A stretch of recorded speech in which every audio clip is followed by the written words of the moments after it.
Hey, what's up, everybody? Rob Marzullo here, Ram Studio Comics. Just wanted to bring you another video. I'm working on the Blackstone comic here, and it's been long overdue. I've been pulled away on a lot of other things, everything from commissions to storyboards that I do for television and stuff like that. So, you know, doing the grind and trying to progress being a full-time artist and pulling away from my graphic shop a little bit more. So but little by little, I gotta take it nice and slow and easy and make sure that my footing is safe before I put all my weight on it, kind of thing. So, but the purpose of this video is to say thank you to everybody, because we just hit the 1 million mark on the channel there, 1 million views. Pretty excited about that. It's another little milestone there for me, and I don't know, I think that's pretty cool. So I want to thank everybody that's contributed, by sharing videos, liking videos, doing all that. You help to make that happen, and it's pretty neat, and I think that now what we can do is use that as a gauge and try to get to the next million and the next million or whatever, but I'm pretty happy with where it is, so I thank you for that, and that's the purpose of this video. That being said, I want to, show you a few little techniques inside Manga Studio here, one of my favorite softwares for comic book illustration. So it's a tough battle. I like Sketchbook Pro and Manga Studio. I'm actually using both of them from time to time. But I do the Blackstone comic predominantly inside this software, mainly because I like the inking ability, and it saves out to a unified PDF. I've talked about that in my other videos, so I'm sure if you've watched my stuff, you probably already know about that.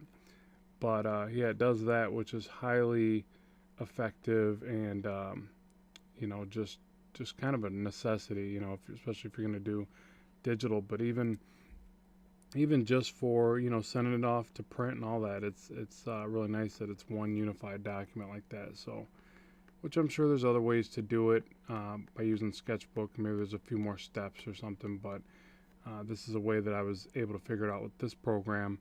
So go for what you know, kind of thing, and yeah, it works. So that's what I do.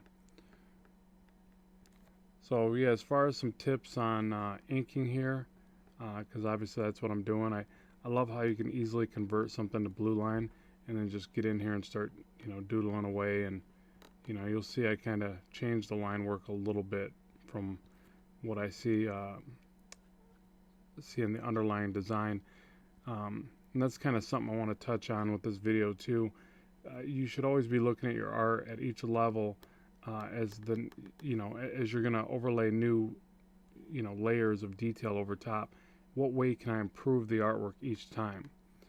And the reason why that's kind of a neat thing to figure out about yourself and about the way that you create is that you really don't have to be so clean and precise anymore. You can kind of be a little bit messy and have fun with it. And it's a lot more of an organic kind of flowing process that I think you get more out of when you create. So, it's something that comes with practice. I've drawn for, well, most of my life now. So it didn't happen overnight, but I, developed a, kind of a sense of how to keep improving upon it. Now, I'm not saying that every time I draw something over it improves. There's, we all got our good and bad days. There's days where I just feel like I can't even draw a stick man, or whatever. And it just, just one of those funky days where you're not feeling the flow. Then there's other days where you feel like you can just do no wrong, and you're drawing, I don't know, more exceptional than you feel that you would draw before or whatever. Just kind of getting in the zone. It's just like when you're out there on the ball court and you start draining three-pointers, and unfortunately no one else is out there, so you have to, hope that somebody will believe you. But I'm telling you guys, it happened. I was out there and it was like 3, 3, 3. He's on fire. Little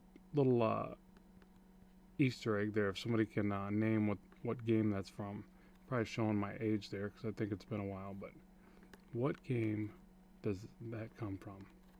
He's on fire. Alright, so yeah, so I just keep doodling here and, you know, messing around, blabbing. At least I hope somebody's listening out there. And then I gotta just kind of picture, you know, this bone-like structure that's around his face. This is obviously below his jaw, and there's this big shadow here. So how much do I want to shade this? You know, so that's always like these little, I don't know, hiccups that I have a problem with. What's probably accurate as far as shading this would be to just fill most of this in, right? So let's try that. And the beauty of digital is if it doesn't look good, I can just go back. You know, and you see I'm actually keeping the pen down the whole time. I filled in that whole section. Reason being I could just hit Control Z one time and go back in that whole area. I'm pretty sure this is going to look better if it's filled in because it sticks out like a sore thumb with there not being a nice heavy shadow on there. And, you know, again, it makes sense. It's under the chin where that other large shadow is, so why would there wouldn't be a highlight all over this this part, you know? So yeah, to me that looks a little bit better. I don't know, it's great, but it looks a little more believable now than this white line. You know, if I go back, Control Z a couple times, yeah, to me that just doesn't look realistic. So go Edit, Redo, and that's what, Command Y. I should know that, but okay. So there's that. Z for zoom. Wait. Okay, it's not Z for zoom. It is the angle key thinger majig. Okay. God, see that's the only problem with me being out of the game here a bit with the software. Forgetting my shortcut commands. It's horrible. Yeah. So the other thing I want to touch on and talk about is the fact that, you know, I'm back on Blackstone. You know, it's I still got to do my storyboards and my freelance work to pay the bills. You know, but what I started was, if you don't already know, shameless plug time once again. You know, I started a Patreon page for the Blackstone comic, and I've already had a couple people sign up and start being patrons, and I'm really impressed with that because it was almost immediately, and I greatly appreciate that. You guys know who you are, and I'll try every bit as hard as I can to make that worth it and put out lots of cool product out there. And you know, the good thing about the Patreon is what it's going to allow me to do is do this type of work, and certain people are going to see stuff on YouTube, like when I'm obviously doing a video like this where I'm recording it, and then others are going to see, you know, some little sketches and development things that occur within the book that no one else gets to see because I got to show, you know, some thanks for the supporters. So, and I don't know if that's going to take off and really make it where I can just solely work on Blackstone. I mean, you know, it's every comic book artist's dream, obviously. If it even helped out, then I'm happy with that, you know.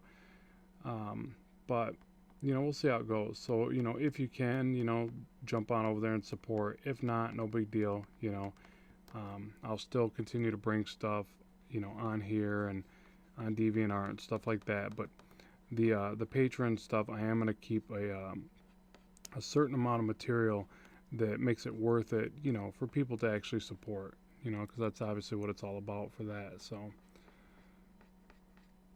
we'll see how that goes, and I'll keep updates on here, obviously.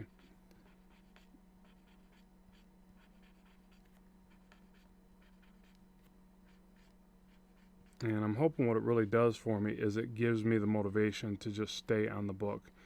One of the things that, you know, I've always dealt with being a comic book artist, and keep in mind I'm an independent comic book artist. I don't want there to be any misgivings, you know, if people say, oh man, Rob, why don't you work for Marvel or DC? You know, I'm not down on myself, but I'm really not to their level at this point, you know, guys that do that. I mean, I'd like to think that I am, and I don't think that my art's bad looking or anything like that. I think it has some, you know, things that need to be fixed about it. But the reason why those guys make it, and this is my opinion because I don't work inside that end of the industry, is that they've developed not only a really cool individual style, but also a speed that goes with that. That they can stamp out a book a month. And unfortunately, I haven't been able to really say I could accomplish that. I mean, don't get me wrong. If I was able to work solely on a book for a month, I feel that I would definitely be able to accomplish that. But I've never been able to test those waters because, I got to pay the bills and provide for a family. So, um, you know, at one point, hopefully, I do get to find that out about myself, and hopefully, you know, shine with flying colors or whatever. Um, I think I mixed that up or that phrase or whatever. But just really be able to prove and do that. Prove to myself, prove to the fans that watch that, my stuff and all that. Um, but essentially, it's I'm kind of in that rock and a hard place where I'd love to be able to just venture out and do it and go for it, but I got other people that count on me, so I can't just risk it to get the biscuit, which sucks because I'd love to. It's like every everybody that's ever been in a band or something, that same concept where you got to live broke and live out of your van down by the river so that you can make it. But if you got kids and family and things like that you're trying to take care of, that'd be really unfair to them to say, hey, let's all go live in a van down by the river.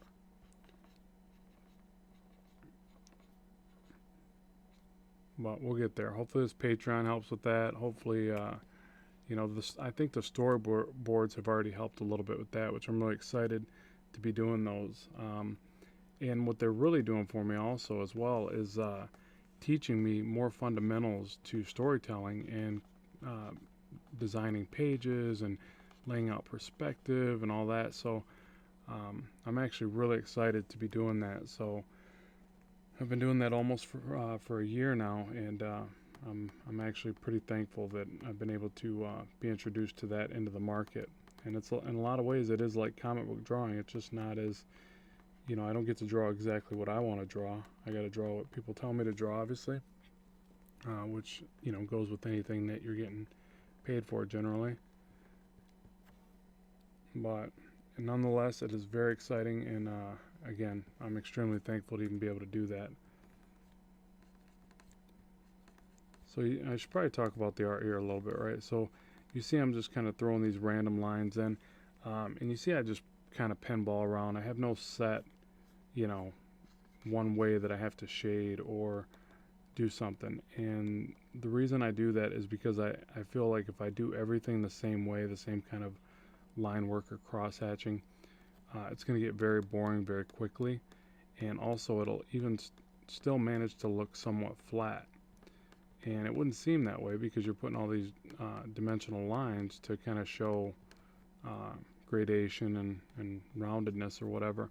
But the reason why I think it tends to look flat if you do the same effect all the way around is your eye just kind of, it doesn't jump out at you. It just you kind of zone out in the repetitive tone that you see.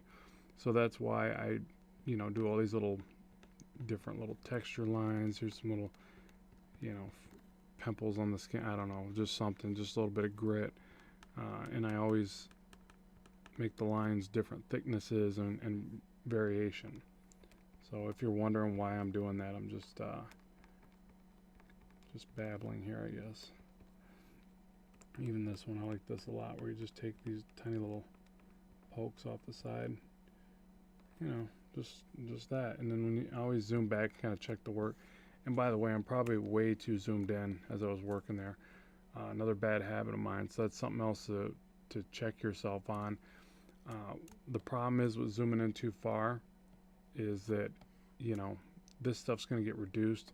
A page is going to look like, let's say about, I've got a comic book up to my screen, and I guess it would be dependent on your screen, but we'll say here. So if you're getting in there and doing these tiny little lines, you got to think about the reduction and things like that. But one good thing is with digital comics now, people can see that detail. So I don't know, maybe that's maybe it'll come back to be a cool thing because I love detail and I love the rendering and stuff. It's like my favorite part. And I love creating way too many layers where I can't find my artwork. Alright, another cool thing about Manga Studio, you just click that, click that. Boom, you got blue line. Another layer. I should probably be naming these. Bad guy left inks. Real creative, huh? Okay, and then I'll ink this guy real quick so that you guys got a decent amount of inking, and you know, because I know the last video I kind of talked for a bit and then shut her down, and somebody was like, "Oh, thanks for telling us that info, but man, I would have liked to see the rest of that inked," and I kind of felt bad because I did. I just kind of, hey, what's up, everybody? This is what's going on in my life. All right, see you later. And that's not fair. Maybe somebody really wants to see this stuff. I don't know who, but somebody. And I'm hitting P for pen, just so you know. That is one of the shortcut keys that I use a lot. I'll go through a couple real quick, just so you know, just so you're getting something out of this. P for pen. If you hit it again, you get the pencil. Okay. Then back to pen. And then I want to say E is eraser. Yep. Slanted line. I don't know what that's called. I probably should have stayed in school. Is zoom. And what else? R is rotate. I use that one a lot. And really, if you want to know any of them, you just kind of hover over and it'll tell you. Move is K there. I don't use that because I just hit spacebar and I get the little hand. Another thing I like about this software. And rotate, and then P for pen. And that's really it. I mean, especially when you're inking, you can just cycle through those few that I showed you and just keep inking without, you really don't have to go over here a whole lot. So yeah, for whatever that was worth. And I'll show you something here that I've been doing more and more of. I'll do these different thicknesses as I come up to the next line. So, and then I'll thin it out right here. Nice heavy thick line here. I'll thin it out as it gets to the back here. Nice thick line. And even thicker because it's coming around the bottom of the arm where, you know, there's going to be more shadow. You see I rotate the screen. I'll explain in a second why I'm doing that. But by doing these different weights, see how that shape, just that shape alone has a little bit of form already. Because I'm allowing it to be defined by the line weight. So now I can pretty much do anything on the inside of this shape and it's going to look somewhat decent, diciendo, in my opinion, you know. And we'll see here. We'll test it out and see if I was right. Could be wrong. And then this little gap of light here, that's a bounce light, right? And I kind of do that a little too much, but it's nice. And you know, when you do it a lot, you're gonna get a really good feel for it, so that you can use it properly. But it should be used in moderation. But I like it. I think it's cool. And I want to say, what's paint bucket? G? Nope, that would be gradient. Oh no, it bounced back to fill, right? Gradient and then fill. Yeah, that's the ticket. It did work. So G is fill and then gradient, just so you know. Okay, so fill that in. And somebody educated me there on why it leaves that little bit of, you know, unfill area. It's because I don't have the, where's it at? Right here. If you go over here, you go to none for anti-aliasing, if I'm saying that correctly. Now let's try it again. Let's do this shape here.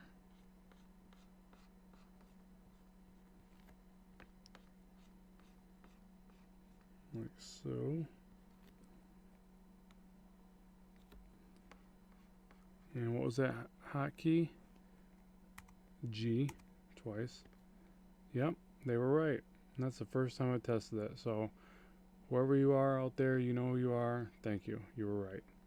So apparently I was leaving the anti-aliasing on, and it's not really needed for inking or, you know, for fills anyways.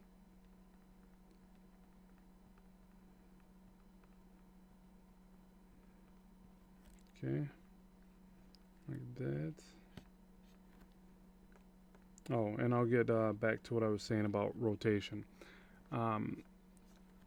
you know, when I ink or when I draw, but mainly when I ink, I can. To me, inking is a little bit more pinpointed. Like you're trying to be a little bit more specific with your line. So to me, you know, I've got to have good line clarity as I'm doing this, or I don't know. I just don't like doing, you know, crappy lines or whatever. So I like to be able to pull a nice, smooth, clean line. You know, which sometimes I tend to leave my stuff a little too clean, and I'm trying to break that habit. But so what I do is I rotate the screen. I hit R, turn it around like that, and I turn it to the way that my hand's most comfortable, just like if you were working on a traditional sheet of paper. So, you know, like Bristol board or something. You know, I always would pull the line down and towards myself like this.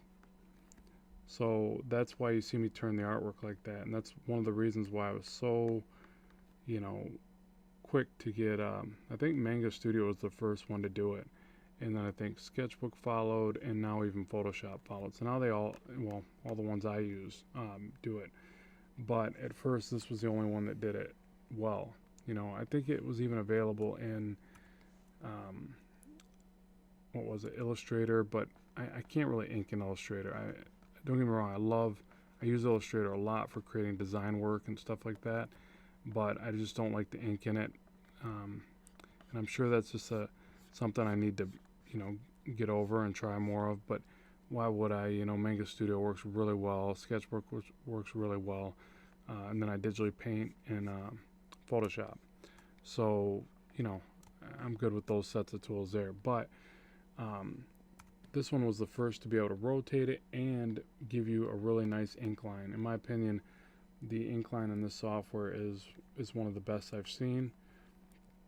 Um, you know, and forgive me for what I'm about to say, Manga Studio enthusiasts, I still like to draw a touch bit better in Sketchbook Pro. I don't know what they did with the brush engines or engine or however you say that, but it just has such a responsiveness and a cool way to the line stroke. I feel like, you know, I literally forget that I'm not drawing on paper. It's that close. So, but yeah, I know I probably just ticked off a bunch of Manga Studio guys, so sorry.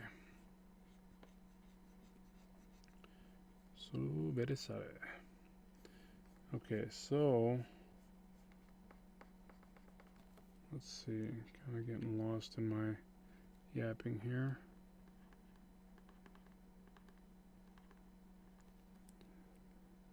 How do I want to shade this? Let's rotate this again.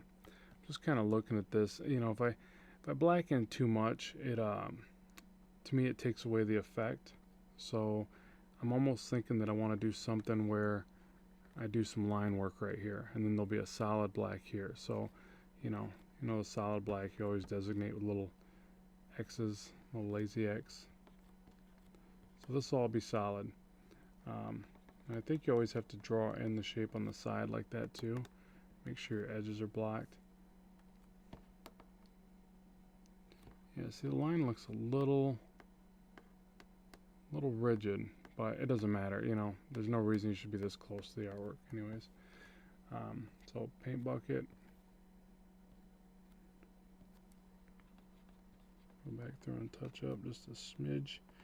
Now another cool thing you can do, I'll say I want these lines that are going like thin to thick down at the bottom, which I don't think it matters, but I think I'll do something like that, right? So if I don't feel too confident about just brushing them on there, which I do, but I just want to show you this so that you get another idea of how you can work through your inks. Just real quick, create just a quick dummy layer, and you know, rotate it in my case where I like to ink, you know, pulling downward. And now I'll just kind of feather these lines in.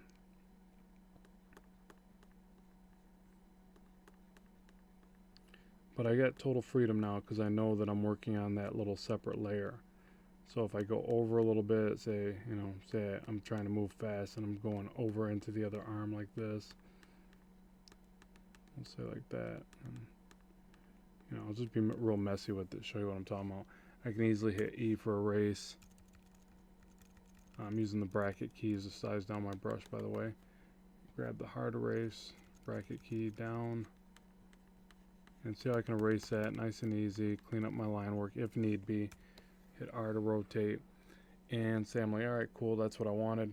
Command E to merge down, and I'm back to my, original layer there. So just, I'm sure that's pretty self-explanatory, and most people probably already know that, but it's just one of the things that I find myself doing more and more to not freak out as I'm working on a piece, and it alleviates the idea. You only get so many Control Z's as you work, so it alleviates having to worry about that.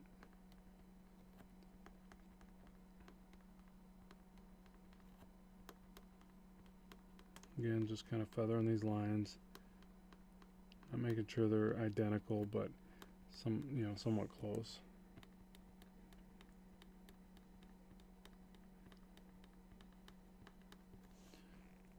A couple little,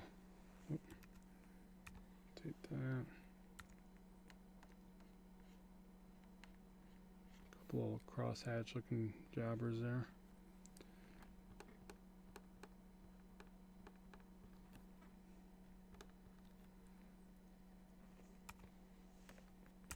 Okay, let's zoom back. Again, probably taking a little too long on just inking that dude, but oh well. I'm having fun, so it doesn't matter, right?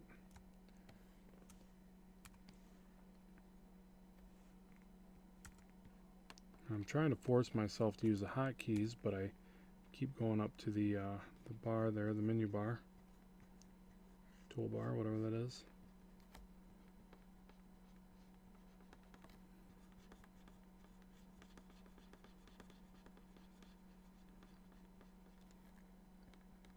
And another thing is, if anybody can start chiming in and give me some more ideas. I lost one of my lists that I had some of my video requests on, so that really sucks. And I'm sorry for that. I just get so busy with this stuff and life and all the other things that get in the way. So if you can just throw some in it. It's good to always have multiple requests anyways of the same video. I try to do one-offs, but it's getting to the point where I almost need a couple requests of a similar type topic, just so I know I'm taking care of a few people, a few birds with one stone kind of thing. So but yeah, any good ideas you got? I know I got some coming up on backgrounds. A lot of people have wanted to see more background work, so I'm thinking of doing one where it's like maybe one on a cityscape, one on a jungle, one on countryside or whatever, and one on drawing houses, and just kind of mix that up and throw them in there, because with comics, it's like, yeah, like me, I like drawing, well, let's see, monster looking dudes, aliens, spaceships, close-ups, whatever. So that that's what I'm drawing here. But there's going to be a point in this comic where they head over to Earth, and on Earth they're going to see a bunch of Earth-like things. So probably automobiles, and this is based in a future version, but but you got to be able to draw any number of things. You got to really mix it up. It's like you don't want to be able to draw really cool superheroes, and all of a sudden, in the script you have to draw that the superhero goes to a restaurant and you don't know how to draw a cheeseburger, which that'd be pretty silly, I know, but still, you need to practice all those things, or it may look like you don't know how to draw a certain thing very well, and that'll come out in your artwork, and that's, you don't want that to happen. So, and when I say you, I'm talking about me. It's like I mean that I need to practice those things. So let's practice them together, and we'll all get better at this thing called art.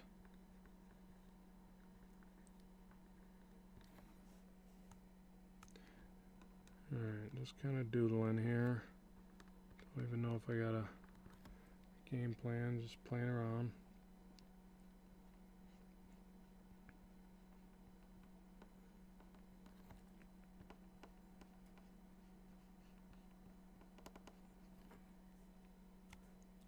And let's do the fill down here real quick. See what this looks like. Which really I should do that first on the entire character. Drop in my my total solid fill there. And then come back and do my shading. It would probably give me a better idea of how the forms work out.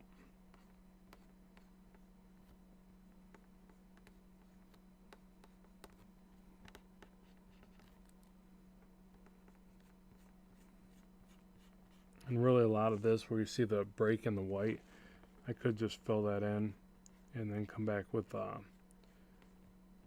white, the white pen or whatever. Another great thing about digital, being able to do that so easily. It really allows you to play around and figure some things out. Try something like that. Yeah, like this spot. If I mess this up,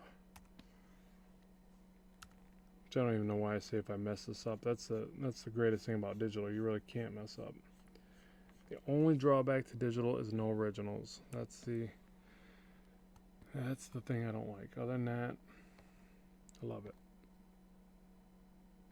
Boom, boom. Nice quick fills.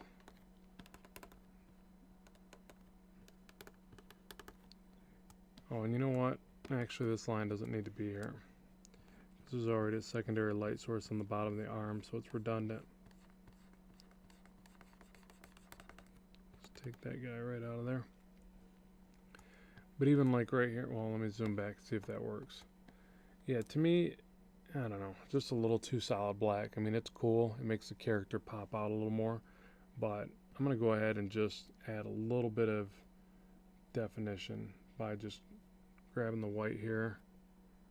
I don't know if that's absolute white. If you hold Alt, you can just select the background somewhere. Okay, so then come back on there and let's try just, I don't know, where would his abs be? We gotta find his abs. Maybe he's like me and he lost his abs years ago and he's probably never gonna find them again. I'm working on it. Yeah, I don't even know if it's going to look good to draw these ab lines. Let's try more of a shape to each one. Might be too much. It's real easy to overdo the muscles. Yeah, I don't know, that might be overdone.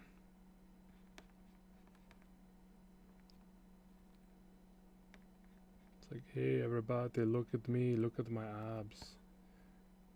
Yeah, I don't know if I like that.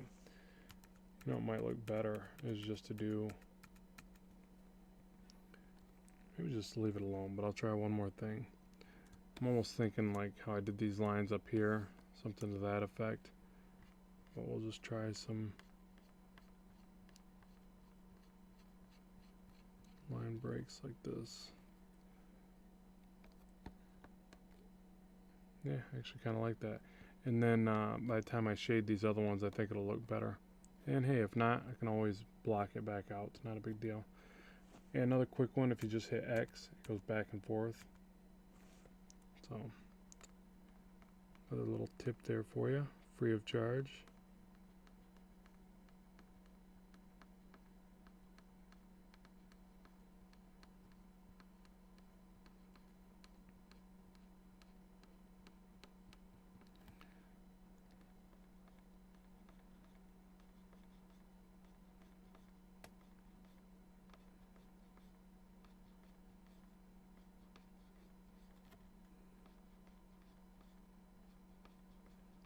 Excuse me if I'm getting quiet there, it's because I'm concentrating. I have all 6 of my brain cells focused on one specific task. Inking.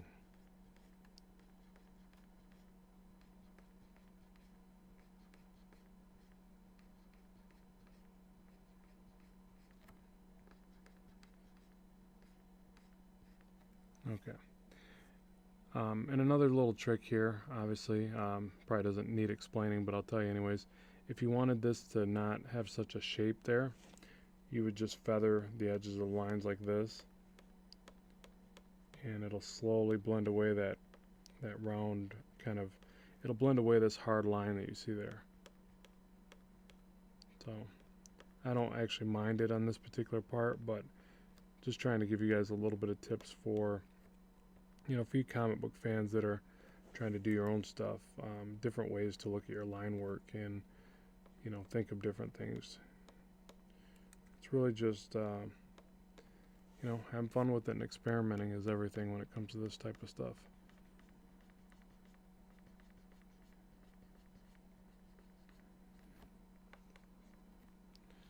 Alright.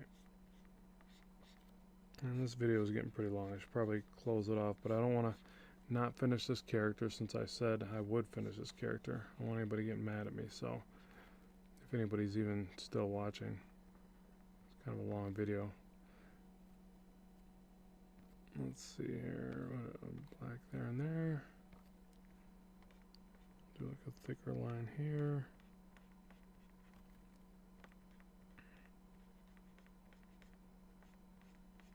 I'll just do a thick line all the way down. Yeah, and that's the other thing, is to make sure to do a lot of line variants, and your work will have a lot more life to it. I think we already talked about that, but it's important, so I'll say it again. Lots of line variants.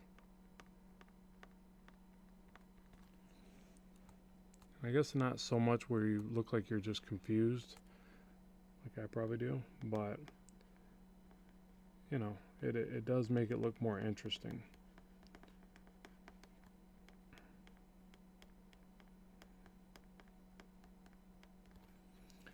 And the other thing is to watch out for over detailing your edges, since more than likely that's going to get cut off anyways.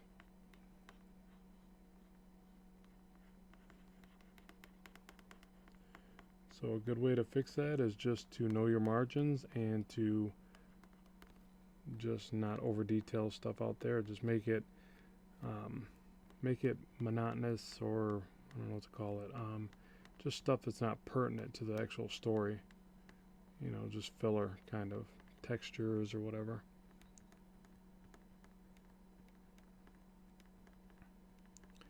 Yeah, so I'm excited to be back on this book, and I'm really hoping that I can get another one out in a few months. You know, I'm hoping that Patreon helps it, and you know, just that work allows it and all that, so that I can really, you know, get this story out to you guys and see how people really feel about it. You know, book one's obviously out, but it's like, you know, you can only get so much out of one book, and I'm just excited to, I'm really excited to get to book 3. I think book 3 is going to be a nice one. So, and by then you'll have a lot better understanding of what these characters are all about and what's going on.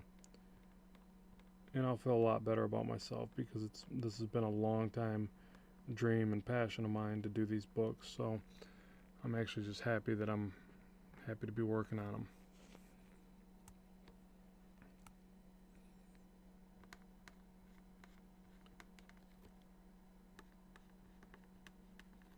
Alright, so again, I'll explain this since I'm at the last part, and faces tend to be the most important, which is probably why I should have started here. So again, I go around the perimeter of the design. I try to find some nice line weights I can throw in there, varying up the lines and the angles of them a bit. You know, I'll throw in some angular type shapes, and then I'll I'll throw on some smooth lines. Alright, apparently I can't talk anymore. And nice heavier one under the brow here. Nice heavier one under the cheekbone. And so on and so forth. So there's my line weight portion of it. And next I would fill in any spot blacks. I didn't create a whole lot of spot blacks on this particular face. I wanted to do these cool little shaded lines or whatever. guess there's a solid shadow here.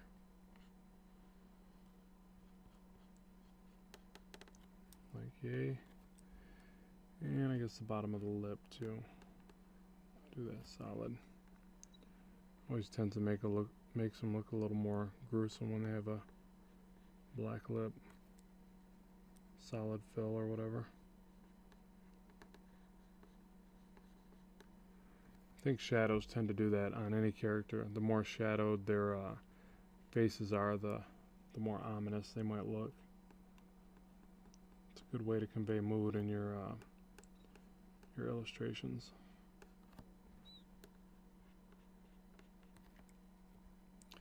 And that's actually another video I'll probably do. I need to address it anyways. So let me know in the comments below if you guys would like to see a video more on shadows and maybe even shadows, but lighting to convey mood, you know, that kind of thing.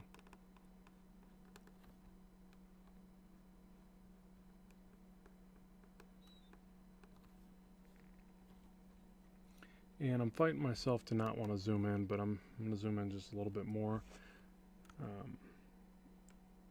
Again, I try to not give into that because I know that some of this detail is just going to get wasted, but I don't know. I'm a detail junkie. I like rendering.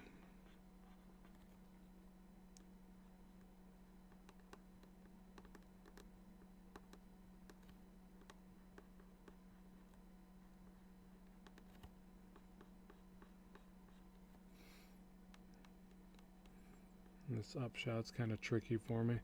Upshots are always the hardest thing for me to draw. That and really foreshortened hand poses can be tricky. So I try to practice those as often as possible.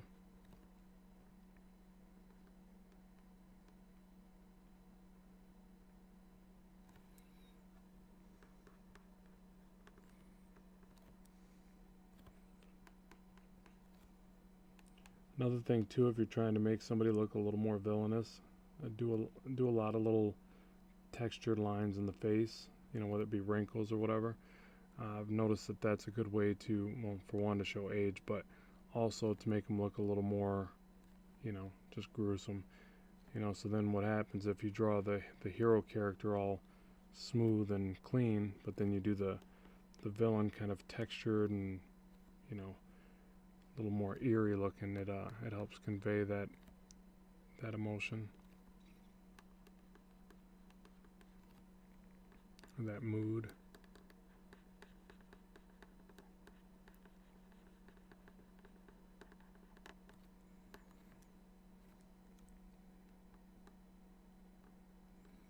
And if you're hearing the noise on the Cintiq here, sorry about that. It's just the setup I got going. I've had a few people comment on that, and they're like, what is that noise? Are you using a mouse or something? Oh yeah, I could not do this with the mouse. I mean, I think I'm a pretty decent artist. I don't know if I'm a great artist, but I'm decent, you know. But yeah, I couldn't do this with the mouse. Whoever can do that, you're a great artist, and I salute you.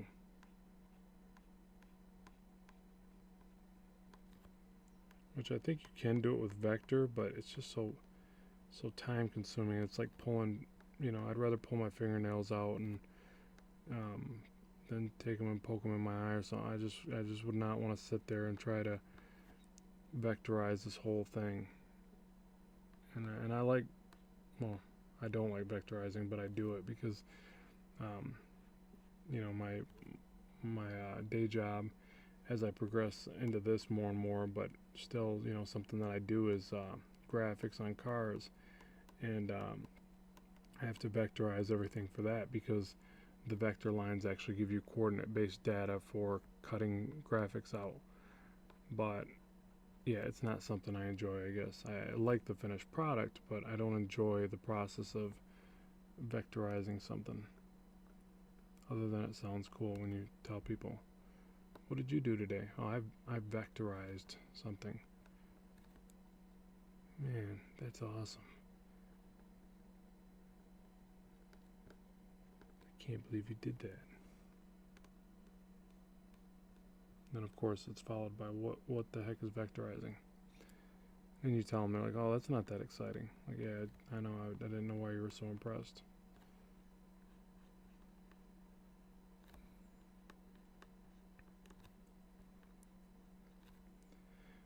But it's funny people's take on different things without knowing what they are. One of my buddies, I won't say his name for the, I don't know, I guess there's no reason, but I just won't say his name. If he listens to this, I'll know who he is. One day he made a pretty funny comparison. I was talking about drawing on my Cintiq and how I love to draw on my awesome tablet, and I'm so fortunate that I can do that, and thank goodness I was able to get a credit card and buy one. And he goes, that Etch-a-Sketch thing you got? And it was just so funny. I mean, he was trying to be funny, but it was not just funny, it was hilarious, because it's like, I just would have never compared that awesome device to an Etch-a-Sketch, and to him, that's pretty much all it was good for. That's what he would do with it. He would probably even try to shake it to erase it. I just thought that was hilarious and insulting at the same time. But coming from him, I laugh it off, because he's just not into the old. I don't know that he even draws. I got a lot of friends that, I got some creative friends, but then I got a lot of friends that are like, do the whole I can't even draw a stick figure type comment, And I reply with, well, luckily I'm here and I can draw that for you.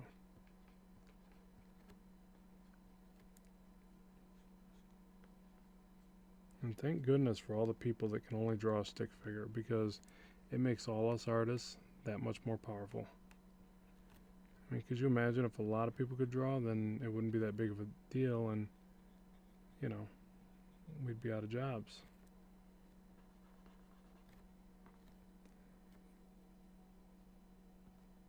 Alright, sorry, I pretty much just got on another rant tangent there and didn't explain most of this, but hopefully you were just able to follow along and gain some insight from the way I do it.